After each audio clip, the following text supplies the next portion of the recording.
Assalamualaikum warahmatullahi wabarakatuh. Saya Lia dari Prodi Perbankan Syariah akan menjelaskan materi persamaan dasar akuntansi. Persamaan dasar akuntansi ada 3. 1. Harta atau aset. 2. Utang atau liability. 3. Akun modal atau equity. Harta atau aset. Contoh akun harta. 1. Kas. Kas merupakan kekayaan milik perusahaan yang berbentuk uang tunai. 2. Surat-surat berharga.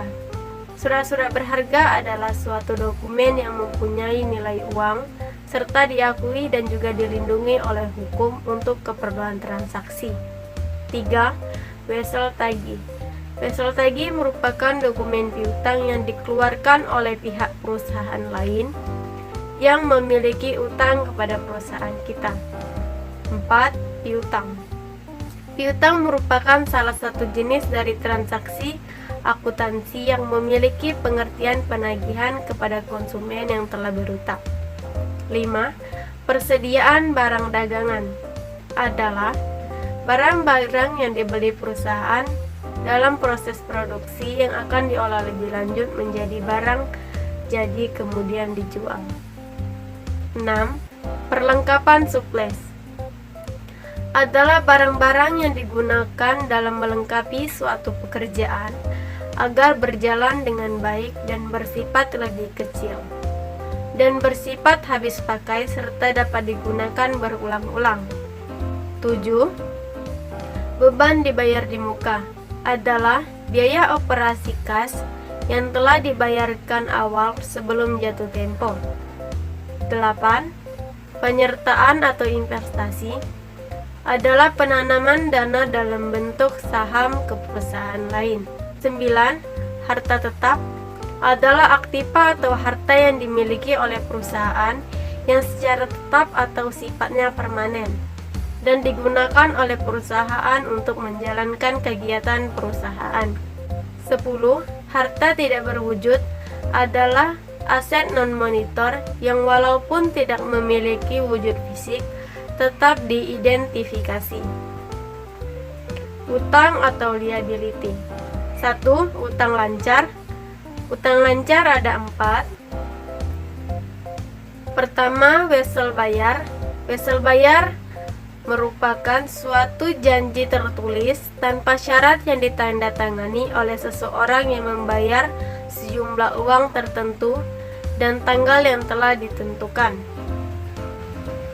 2. Utang usaha adalah kewajiban yang harus segera dibayarkan dalam jangka waktu singkat yang muncul karena adanya transaksi pembelian secara kredit. 3. Biaya yang harus dibayar merupakan kewajiban perusahaan untuk membayarnya namun belum dibayarkan oleh perusahaan. 4. Pendapatan dibayar di muka. Pendapatan yang terjadi karena adanya pembayaran dari konsumen namun produk dan jasanya belum diberikan oleh perusahaan. 2. Utang jangka panjang. Utang jangka panjang ada 3. 1. Utang bank adalah pinjaman modal atau uang kerja yang diberikan oleh bank kepada perseorangan atau perusahaan. 2. Utang hipotek merupakan pinjaman jangka panjang dengan jaminan benda tidak bergerak seperti tanah, gedung, dan sebagainya. 3. Utang obligasi adalah surat utang berjangka yang diterbitkan ataupun perusahaan yang dapat diperjualbelikan. 3. Utang lain-lain. Utang kepada direksi atau pemegang saham. Utang yang dikenakan bunga sesuai dengan tarif perbankan yang berlaku. Akun modal atau equity. 1. Akuntansi modal pada perusahaan perseorangan disertai nama pemilik, sedangkan akuntansi modal pada persekutuan disertai dengan nama sekutu. Pada perusahaan perseorangan terbatas, akuntansi modal disebut dengan modal saham. 2. Modal 10x adalah modal yang dimasukkan oleh pemegang saham atau pemiliknya sebagai pembayaran untuk jumlah saham yang telah diambil. 3. Modal saham adalah tanda penyertaan atau kepemilikan seseorang atau badan dalam suatu perusahaan atau perseorangan terbatas. Sekian materi yang dapat saya sampaikan. Apabila ada salah kata, kepada Allah saya mohon ampun, kepada Bapak saya mohon maaf. Assalamualaikum warahmatullahi wabarakatuh.